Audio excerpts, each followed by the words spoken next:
This is the House of Hockey podcast, where we talk about the game and the lifestyle. We've got opinions as hockey fans, friends, and from the female perspective. Welcome to our house.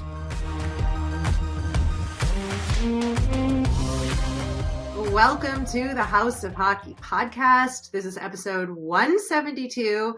I'm one of your hosts, Ray, and today Breezy is out. She is got a new job and has a whole upside down life, world chaos happening, trying to get situated with all of that. So we brought in a friend of the podcast, a former guest, Andy Zilch, to co-host. Welcome, Andy. Hey, welcome. Thanks. It's good to be on this side. As you spoke about earlier, I was interviewed before a few years ago, actually during the COVID era, and now it's good to be a host. So thanks for having me on and filling in here. Yeah, I knew you would be the perfect person to just. What gives you that notion? God, if you can't see on the video, he's wearing a Blues sweatshirt, which is just disgusting that I have to look at that for the whole rest of this episode. But you know, Blackhawks, Blues, what are you going to do? That's a topic today, of course, which we will discuss. But Andy, tell everybody what you've been up to. What are you doing these days? Yeah, so freelance broadcaster. I will look forward to in the month of March broadcasting the ACHA National Championship Tournament. I will be dealt with a lot of different levels. So men's D1, D2, D3, women's D1, D2, D3. It's a tournament that spans about 2 weeks. So I'll have my hands full. There's only one day off that I'll have in that time span, but every day I'll be at the rink at the Blues practice facility because it's held in St. Louis. Nice. So you get to go home and see family and be with your Blues family as well. That's right. Yeah, it'll be a lot of work though. I don't know how much free time I'm going to be able to have. When I spoke to Flow Sports, who's sponsoring it and then hosting it, they said, what would you like to be active with? And I said, hit me with it all, because that's actually where I first started broadcasting, was the ACHA. You probably don't know this. Mm-mm. The very first hockey game I ever broadcasted was the D1 Women's ACHA Championship back in 2006. Wow. So, full circle moment for you. Yeah, so it's kind of cool to come back and do that again in St. Louis. Yeah, that's exciting. Good. Well, I think we got to start with the big news for you and I as Blackhawks and Blues fan. You're a Blues fan. Let's just make sure I say that correctly. We just heard that the 2025 Winter Classic will be taking place in Chicago at Wrigley Field, and our two teams will be playing each other. And I think we both had a similar reaction. Mine was, that's going to be the most boring, awful game ever, at least for my team, which is not going to be very good. And I really think they should have waited at least a couple more years before doing this. But what did you think when you saw that? Well, they're going to try to showcase Connor Bedard, again, to the world. So I get it. I understand it. And, for the Blackhawks vantage point, yes, it would be nice, when they're firing on all cylinders and they're not at the beginning of this process that they're trying to rebuild this organization. And for the Blues right now, a very interesting time. They hit a really good win streak before the All-Star break. They rattled off 5 consecutive victories. They got a good swing right after the All-Star break. So maybe this is a team that's going to be buying, and then they're going to turn it around here. Like, there was a lot of question marks when you got into the month of December and January. Obviously, coaching change in St. Louis as well. So, what's going to happen moving forward? Are they going to sell? Buchnevich's name has been rattled off at the trade deadline as a potential candidate, but you keep winning, you can't deal those guys. So Doug Armstrong, the general manager, is going to have his hands full, and we'll see what kind of team that this is going to bring to the ice next January 1. How do you like the coaching change? What did you think about that? It's tough. I get it. I hate that excuse, though. Like, you can't fire the players. But I think Doug Armstrong's hands were tied. There needed to be something new in the locker room. And after everything was digested and St. Louis kind of sat back and they're like, all right, we get what's going on now. We understand it. Looking back at it, it's not Craig Berube's team anymore. His team was Ryan O'Reilly. It was Alex Pietrangelo. It was Ivan Barbashev. Like, those were his guys that he kind of started to mold into his system and what he wanted. And there's been a lot of change in St. Louis lately, So even Vladimir Tarasenko, like he's another one who's also rumored to be dealt again. And Ottawa, who we'll touch on in a little bit, which I'm very excited to talk about. But I get it. I think a change is due in St. Louis. It was made, and we'll see if Drew Bannister can take this team and move forward with it, or if Doug Armstrong's going to go with a completely different coach after everything's is said and done. Yep. That's how it always shakes out. We'll see how it all depends on how they play for the rest of the season. Yep. And when I saw, I don't remember who posted it on social, but they announced, of course, that this Winter Classic was happening, and the pictures of the team, like the players representing the team, it was Bedard and Binnington. Yeah. I was like, is Binnington the face of the Blues franchise? That's the face? I'd say him or Shen, I would say, and then maybe Parayko. Like, those would be my three guys, I think, that would be your quote face of the Blues. But Binnington was there for the Cup win. He was a key component to that Cup win. And I'll tell you what, in St. Louis, if you're part of a championship team, they're going to love you forever. Like, St. Louis was up in arms when Berube got let go. So, then they finally understood it, like I said, and we're moving forward into win streaks. Okay. Binnington, the bad boy of hockey, against the baby-faced Connor Bedard in the Winter Classic. Well, what do you think about the teams, though? Like, we talked about this. Like, Chicago has been in it so many times. Yeah.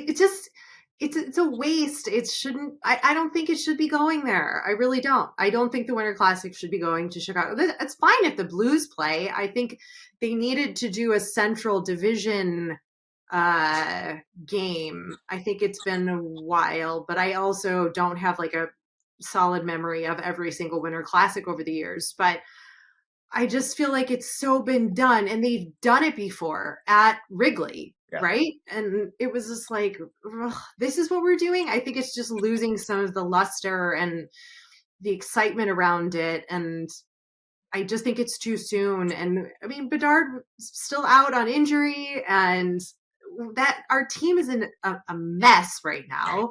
We've got 8 other players on injured reserve. Yeah, by the time maybe 25 comes around, it could look different, but I don't really think that. I mean, I guess they're just hoping that the excitement around Bedard is going to bring the people. Should I go? Should we be going to this game? But I'm also like, it's not going to be good. Have you ever been to a Winter Classic? No. Okay, I have. I went to, obviously, the Blues. This was the one where was the patch at? Oh, yeah. This is the one, the first one that they had in St. Louis. Now, the Blues have been to another one recently in Minnesota. Right. So that's going to be 3 Winter Classics spanning, 8 years, I think, for St. Louis. So as someone who grew up watching the Blues, loves the Blues, let's give somebody else a chance. I think we could do a neutral site. You get those warmer teams. Get the Florida Panthers and the Tampa Bay Lightning. And crazy thought, Salt Lake City, maybe. Go outdoors there. Boise, play in the blue turf. Or even take it in Europe and maybe do a Winter Classic in Sweden or Germany. Ideas. Now, the almighty dollar, I don't know if it's going to translate over there. Like, how is it going to work?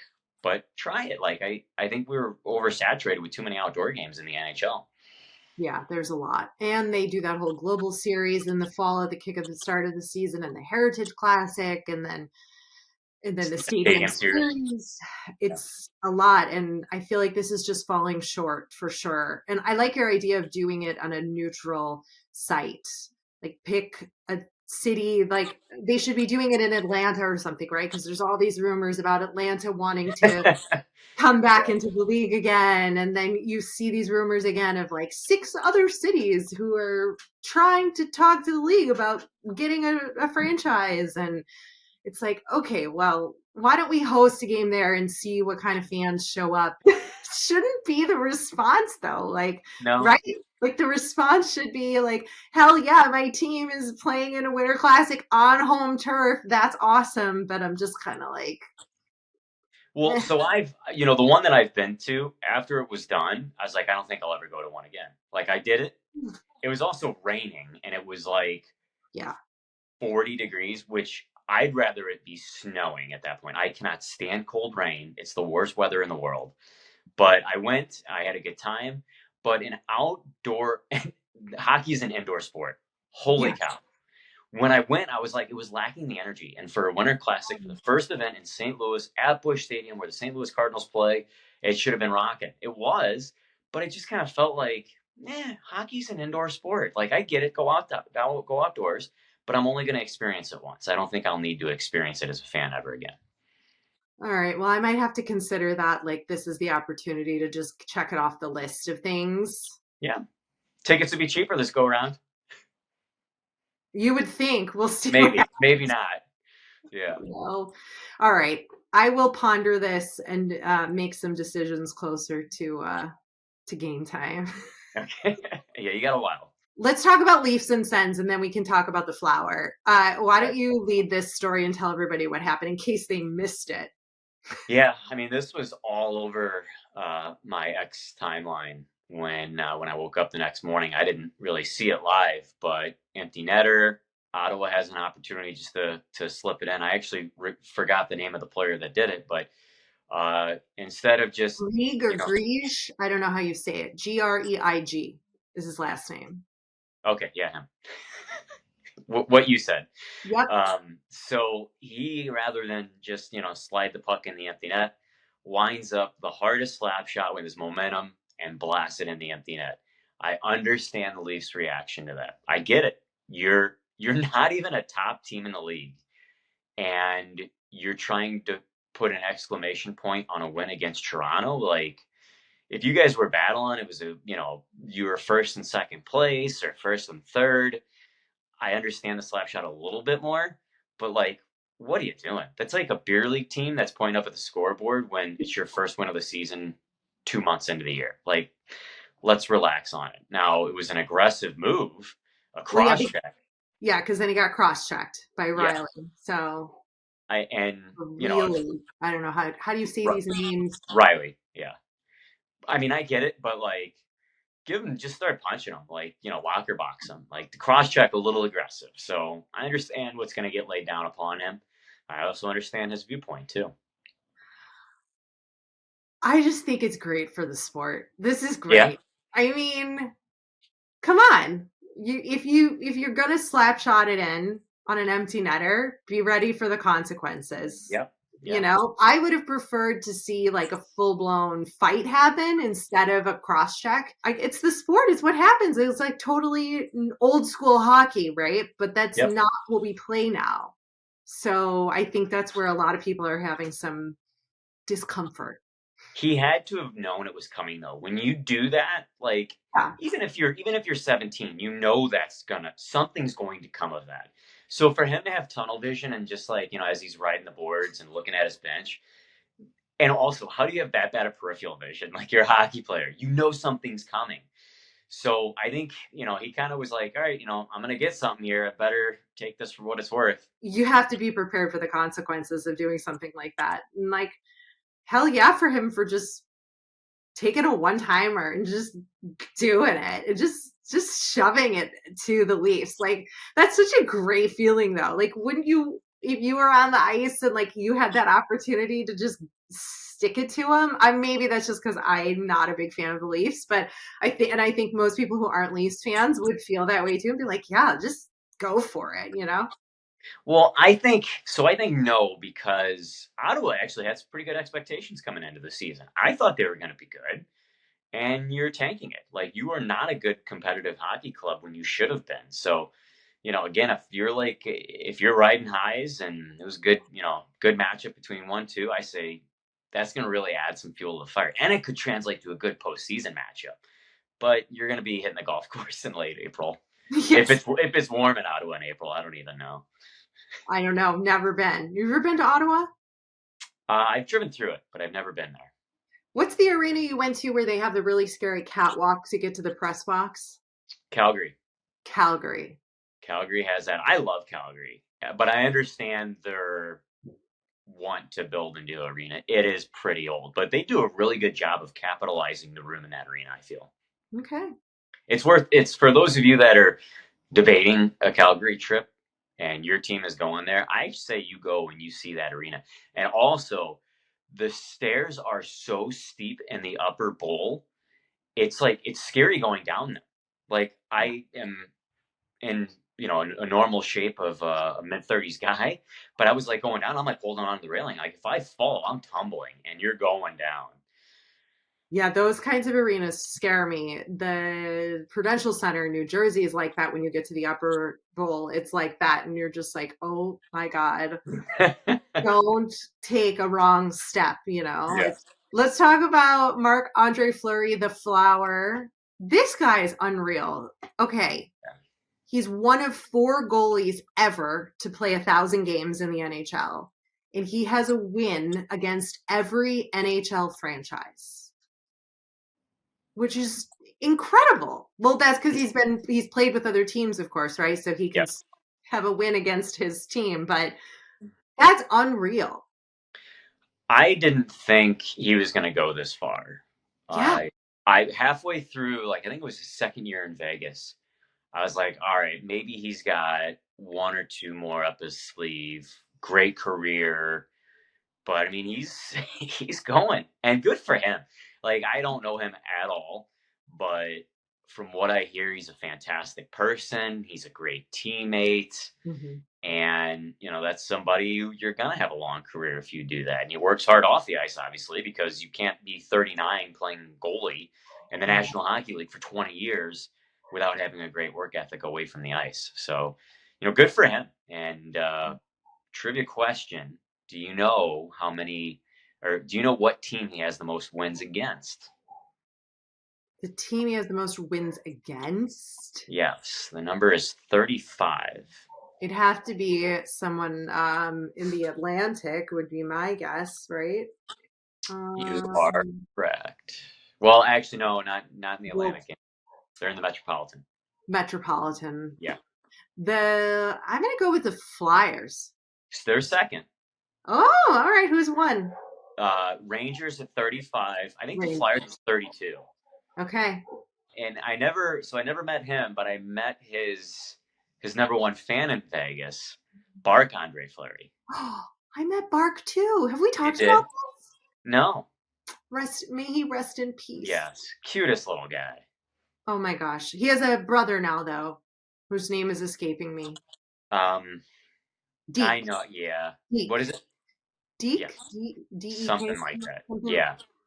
But yeah, Marc-Andre Fleury. Oh my God. How did you get to meet Bark? So I met him in the 2018 Vegas Rookie Face-Off when it was my first year broadcasting for the Ducks AHL team in San Diego. So those of you who are familiar with Traverse City or the Penticton tournament, on the West Coast, they have just a rookie face-off where they alternate hosting sites. So the very first year I was with the San Diego Gulls, it was in Vegas. So I got to call the games for the Ducks prospects.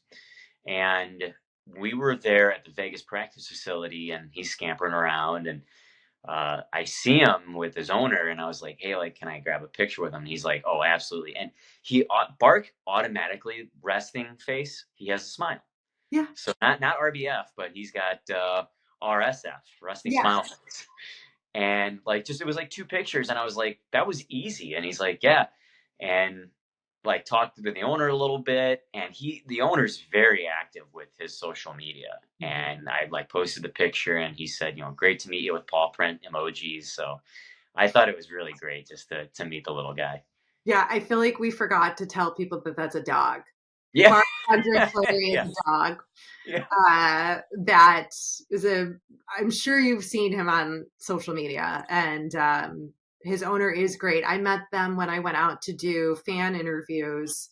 I think this was it the first season. It would have been the first season. Maybe it was the second season of the Golden Knights, but he was there, and I got to interview him and have him be part of my interview and take pictures with Bark. And he's the cutest dog ever. And his owner is so involved in like giving back. And the Yes. dogs, both of them were like, they would go to hospitals and visit people there who are sick and battling diseases. And it's just wonderful.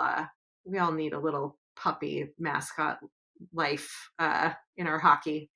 Yeah, he was so active in the hospitals, and his brother is too. Yeah, that's great. I love when you can take an animal like that brings joy. And I'm pretty sure like the years that Marc-Andre was there, I think he was involved in a lot that Marc-Andre would do. Yeah, and they met. I think there's a video of Oh them. yeah. Oh, they met a Yeah. lot. So do you know the whole story of how it all happened? No, I don't remember what he told me, like why he named him after Marc-Andre Fleury. So if memory serves me right, and if I'm corrected, that's fine. I hope somebody posts a correction of the story. But from what I understood was, I think Marc-Andre was a service dog, so he'd bring him into the practice facility, and like Marc-Andre has taken shots, and Bark-Andre would just nonstop bark at him. Like he would not stop barking at Marc-Andre Fleury in net. So like this goes on for a practice and then like comes back like another week, it happens again. So I think Marc-Andre initiated the contact, and then they met, renamed the dog, and the rest is history. I believe that's the story. Well, let's go with that story. Yeah. That should be the myth of the story. Let's put that on the Wikipedia page for Bark. I put that under Mark's Wikipedia page, actually. Yes. Names a dog after himself. So good. Okay, we should have talked about this other topic before we jumped around, but it doesn't matter because we do whatever we want here on the House of Hockey podcast. But empty netters. So Alexander Ovechkin just topped Wayne Gretzky with the most empty net goals, and he has 57 now. He broke the tie that he was at with Gretzky.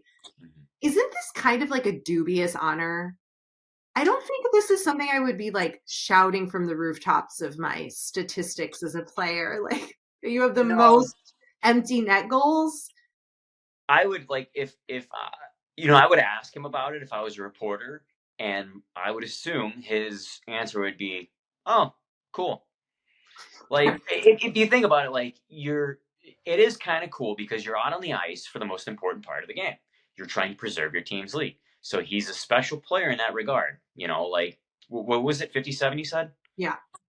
57. 57 times he scored. I mean, think of how many times he's been out there when the game's on the line and being relied upon defensively, which is, if you think Alex Ovechkin, you don't think defense. So, that's, I think it's cool. Let's give it to him. Let's tip our cap. He's going to say whatever. I don't think he's going to catch Gretzky. I don't. So let's, like most goals in yeah. a career. Yeah. So let's let him have this one. He's got to score another 80, 60 or 80? I can't remember. Yeah. He's got to have it. He's got to have at least 2 more 30-goal seasons the next 2 years, and he's got to finish this season pretty strong. And from his downgrade production that he's had this year, I did not think it. If you asked me at the beginning of this year, I said he would catch him. Mm-hmm. But now, after seeing this year and his downgrade in production, I don't think he's going to catch him, which sucks. I do have a like for Alex Ovechkin. I think he's the best goal scorer that we've seen in the past 2 decades, but I don't think he's going to do it. It's a hard record for somebody to catch. Yeah, and when you drink Mountain Dew in your bottle behind the bench, I don't think Gretz was ever drinking Mountain Dew behind the bench in the middle of games. So, they're built different. They got a little bit of a different mindset. They're physically very different, right? They're built very different. I would hope it's exciting for us fans to watch and hope for something like that to happen for him to break the big record. But I just don't know that. I don't know if he can do it, but I think Ovechkin, he's kind of a wild card to me though. Like when you think he's going to do one thing, he does something different. He's predictable in some ways, but also in others. Like I would want to say that he will stay in the league as long as possible to attempt to make that happen, or he loves the game so much that he'll of course play for as many seasons as he possibly can. But I also wouldn't be surprised if one day he was like, yep, I can't play anymore. I'm broken. that was great. Bye. Right. And like that would just be it, you know. I don't know him well enough, and obviously I don't cover the Caps enough to get a sense of who he really is and what he would do, but I don't think you can expect I think you can expect the unexpected from him. Yeah, he's got 2 more years on his current contract after this year. Okay. And then who knows? But he's 38, and like you said, he played differently. He plays differently than Crosby, so I could see Crosby having a longer career. Alex has toned down his aggressiveness over the years. I mean, he's getting a little bit older, and when you play that hard for that long, it's gonna take a toll on your body. I remember for his first few years, he was rocking everybody around. Like he was such a force, but that's going to catch up with you. And for him to be going this long is even a feat of its own, I think. It is. I still think it's kind of a dubious honor, and I'm not Yeah. going to be celebrating the 57 empty net goals. Like, wow, you can score when there's no goalie in there. Wow, you're so talented. That's how I feel. But I'm glass half full, and I'm glad I have a glass half empty. You're a glass half full, which is a good balance because that's how Breezy is, and I'm always the negative Nancy over here. So Well, just don't talk to Patrick Stefan about empty net goals. Are you familiar with that? No, what is this? He's the one who, when Dallas, gosh, this was years and years ago, he missed the empty net goal. Okay. See, that sucks. Yeah. So he was skating. He was just going to slide the puck into the net, which goes back to what we were talking about a little bit ago with Ottawa. So I think it was Patrick Stefan. He goes to slip an empty netter in the open net, and it hit a patch of snow, and it rode up over his stick and went to the corner. The other team came down, scored, won the game. Great, you can score a goal when there's no goalie there. You're a real bum if you've got the record of like most missed empty net goals. Yeah. Because like you don't want to be that person. Like you want to be the Ovies in this situation, but also like great job. There was nobody there stopping the puck. Good accuracy. Like maybe when you show up again to the All-Star game, Ovi, which I don't think he'll ever do again, but yeah, maybe do accuracy shooting. Yeah, let's see how you do. Let's do that skills competition. I'll tell you what, though, he'll put forth more effort than Kucherov. Don't even. I went off on that the other episode. I was like, just don't come. Don't come. Yeah. Take the fine. You think you're so good and you're so rich and you have all these Stanley Cups. Just don't show up. Don't come. I agree. It's not good for the game. It's a bad look. Yeah. And if I'm a paying customer, I'm like, what's going on here right now? Yeah. And like, how do you not want to be there? Really? You get like the summer off and can go to any place in the world you want to go for vacation. You need the 5 days that these guys get for the All-Star break. Like, you're being honored. Whatever. I don't like him. It's fine. It's fine. Don't get me all angry, okay? Get my fire poker out right now. Jesus Christ. So here's some fans that should probably be angry. We can stay with the Lightning because Mikhail Sergachev just underwent surgery after he fractured his left tibia and fibula, and he just came back on the ice after being out with a different leg injury. I couldn't bring myself to watch the hit, and because I just was like, I can't. It breaks my heart, even if I don't like the person. I don't like seeing these guys get hurt so badly. And then Nathan McKinnon went out with a freak injury as well on Saturday. He went like head first into the ice in a weird, he got like flipped upside down and went head first. And this is not something you want to see just ever. No, yeah, it's tough. I mean, to go back to what we were starting with Sergachev, like that was tough. And I saw the NHL is going to look at reverse hits coming up this summer at the Board of Governors meetings, which, I don't know. I don't have an opinion on that.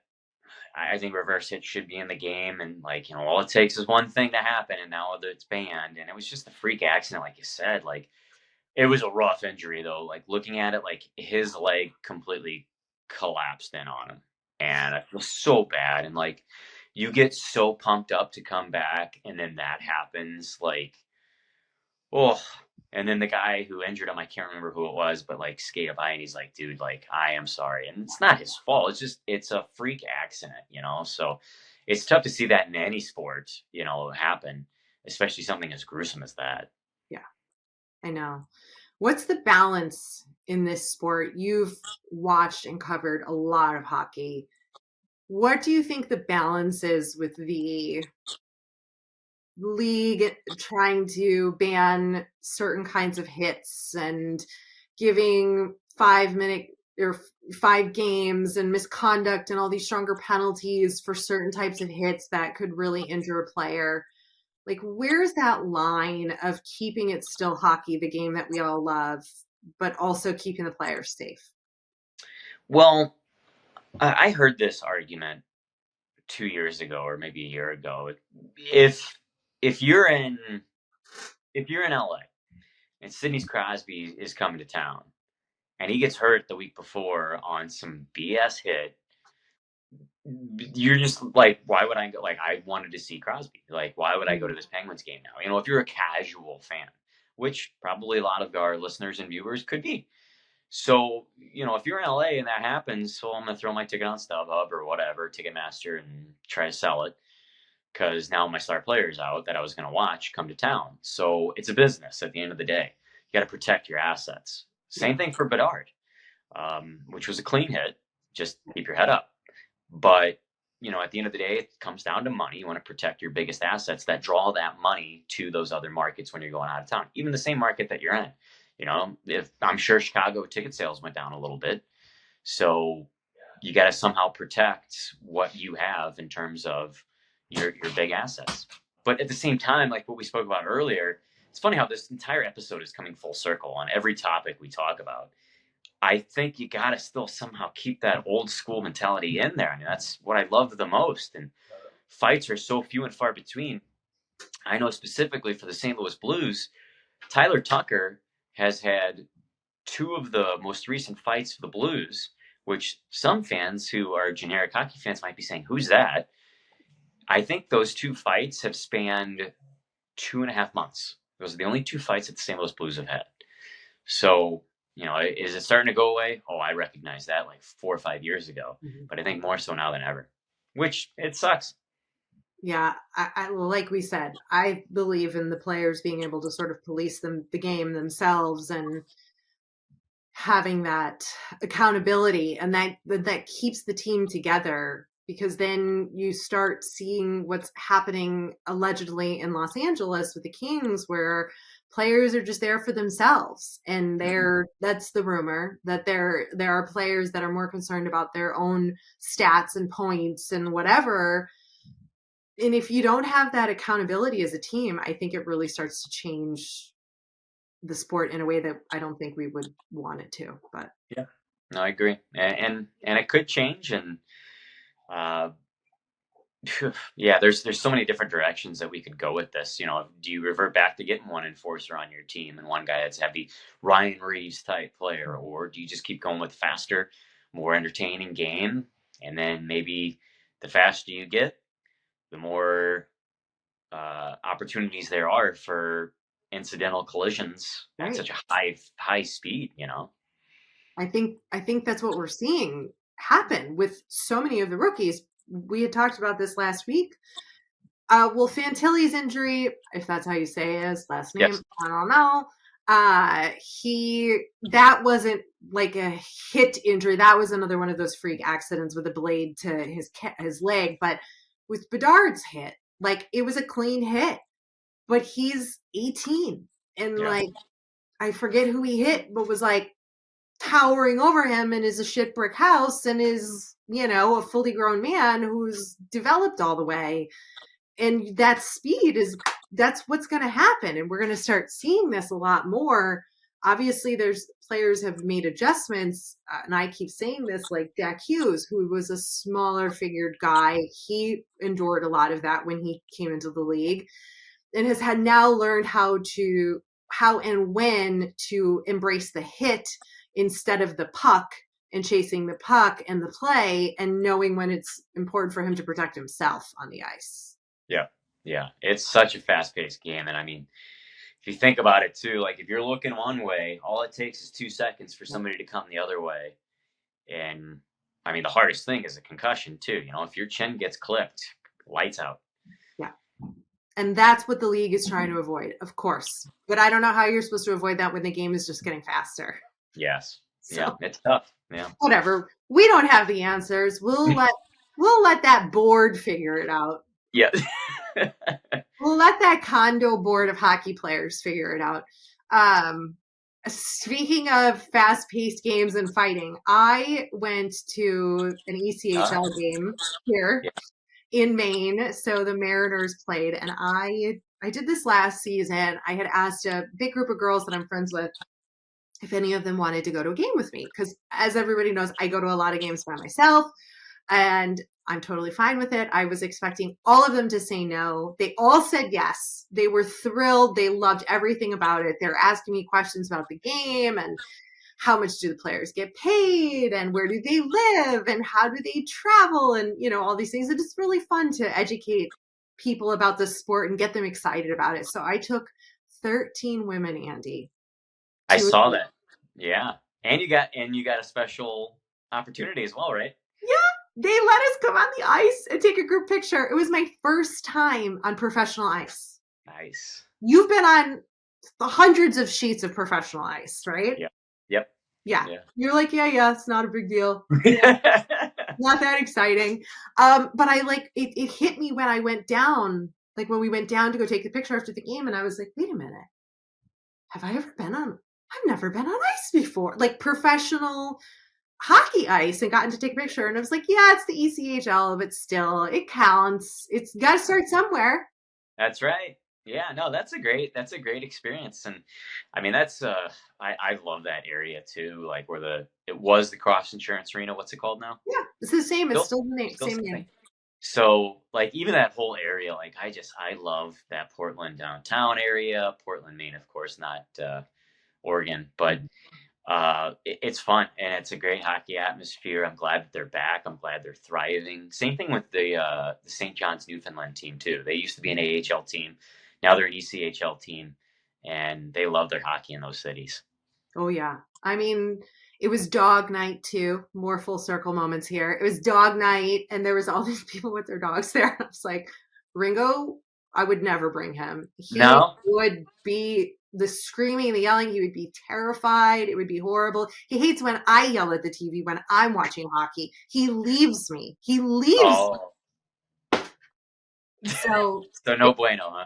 No, it was a no-brainer. Like I was not even considering bringing him, but it was a fun night. The girls had fun. Going down on the ice was good. I'm trying to remember what else. We had a couple of fights, but they, of course, the refs really don't let them get into it, especially the first two periods of the game. Towards the end, they let them go a little bit more, but they're right there. Like they're right there in case somebody falls to try to avoid concussion or getting a bad hit on the ice, So they were like, how come they don't let them fight? I thought we were going to see fights. I'm like, yeah, they try not to do all that anymore. But at the end of the game, they might let them. And so we got to see some of that. But the thing that the girls were most surprised about was that they have to take the bus. Oh, yeah.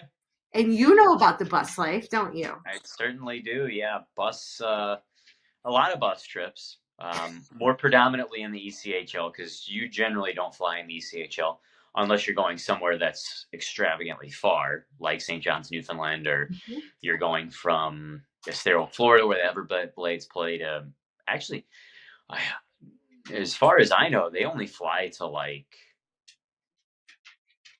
I don't even know if they fly. I don't think ECHL teams fly unless they're going to St. John's, Newfoundland, because generally what the ECHL will do is if you're in Estero, Florida, you'll go somewhere like Greenville, which is 10 hours away, Greenville, South Carolina, then you'll chip up again to Wheeling, West Virginia for another like 8 hours away. And then you'll go to like Michigan and then you'll come back. Right. Kind of. Right. So that they'd avoid having to go home and then travel further and Yeah. Yeah, so our rep at the game, she was wonderful, Sinead. I was like, you guys take the bus most of the time. She said, yeah, I think they only travel on a plane if it's over 12 hours of a drive or something. There's, player Right. association rights and rules and everything. And the girls were like, "Wow, that's crazy! I didn't know they have to take a bus and then they come here and then they play." And I'm like, "Yeah, they're beasts and they only make like $50,000 a year, so that's why we're Serious. here."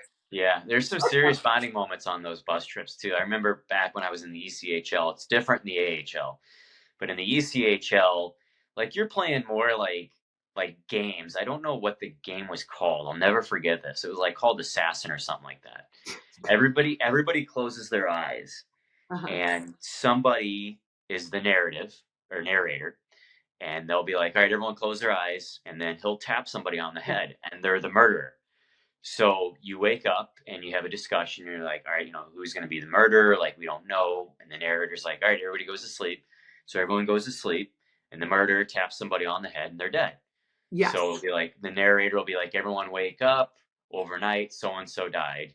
Try to figure out who the murderer is. Like, Yeah. I remember playing that on the ECHL buses so many times. It's so fun too because you get in the heated arguments. Mm-hmm. Do you know what game I'm talking about? Oh yeah, I played that when I was like 10, though, not when I was on an ECHL bus at like summer camp, but we would do it where you had to walk around and shake everybody's hands and the murderer would like scratch the inside of your hand and then you would die and you would fall over. Oh, okay. And you had to try to figure out who it was before. Like someone's the detective and then someone Yeah. like is trying to figure out and they're watching and and then you Yeah. just start peeling over and dying. But it's a fun game. It really was. And there's a lot of card games, more so in the AHL than the ECHL.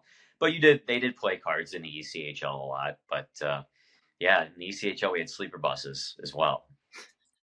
So I think I told my bus story last time I was on. So for those of you that want to hear that, go back to that episode a few years ago and listen to that one. Yeah, there's lots of good bus stories from different people we've had on the show. Okay, the only other topic, and we've been going on for a long time, so thanks for your time. But Of course. the Hurricanes wore the Whalers uniforms on Whalers night, and they don't call them snow pants, but they look to me like snow pants. Like when we grew up, we wore like snow pants. Yeah. Like overalls that are like pants that don't get wet, right? And like Yes. Yeah. so they were wearing those. I don't know what they're called in hockey, but I was like, I think this is awesome, but the players must be dying. It must be so hot wearing Yeah. them. So they called those they were called Cooperalls. Cooperalls, okay. Yeah, at least back in the day, in the 70s and early 80s, and even like 60s, I think they wore 'em. Go look up the Vancouver Canucks ones because I Yeah, think they had yellow ones when they had their yellow jerseys. It was a it's cool. awful monstrosity that they Yeah, had when they were wearing those. But I like that look. I think it it's is. cool to bring it back once in a while. And everybody loves the Hartford Whalers jerseys, so to bring those back, I think is super cool. Yeah, I thought it was cool too. But I just like that would be my first post game question. Like, how hot were those? Like Yeah. temperature wise, were you dying? 'Cause- You know, when I played both roller hockey and ice hockey, and especially in high school, I remember I started off like I took a little separation from ice hockey just because there was ice time that was only available at 3 a.m. And my dad one time sat me down. He's like, I can't wake you up. Like it's pulling teeth to get you out of bed in the mornings. So then I switched over to roller hockey, and that was kind of like sixth, seventh, eighth grade. And then in the high school, I started playing roller again, and then I got back into ice.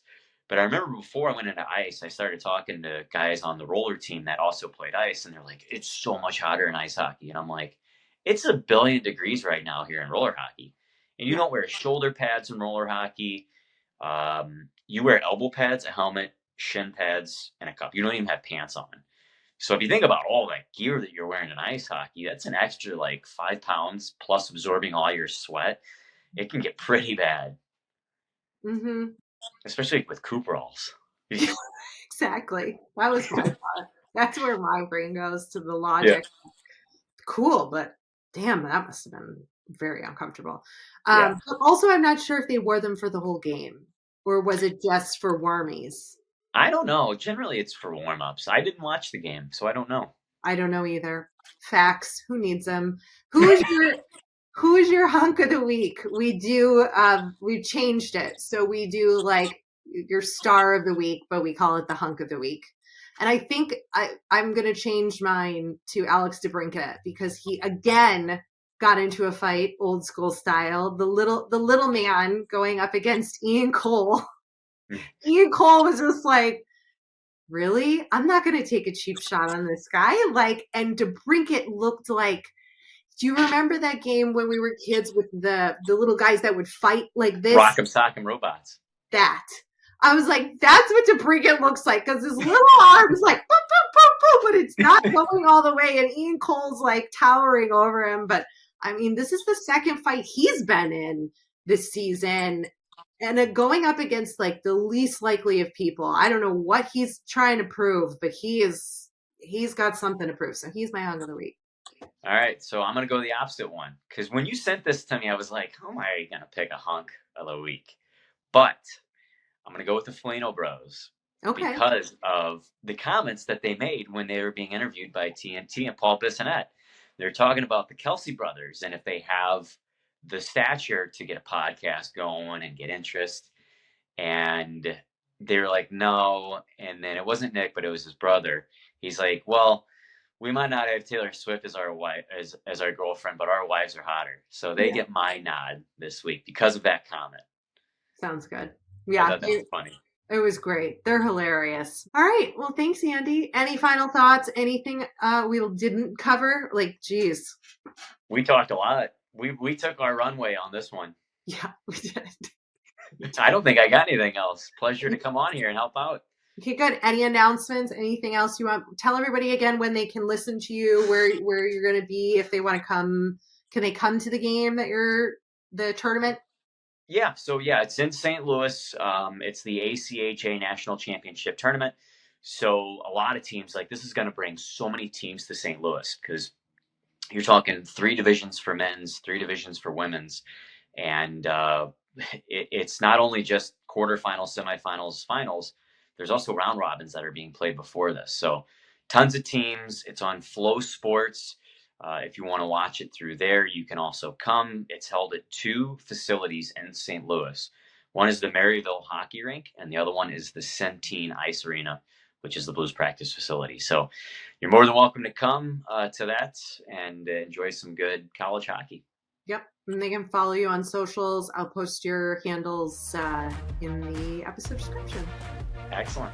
Thanks for coming over to our House of Hockey podcast and hanging out with us. We'll be back next week with a brand new episode. And in the meantime, you can follow us on social media. Just look for House of Hockey podcast. We'll be back next week.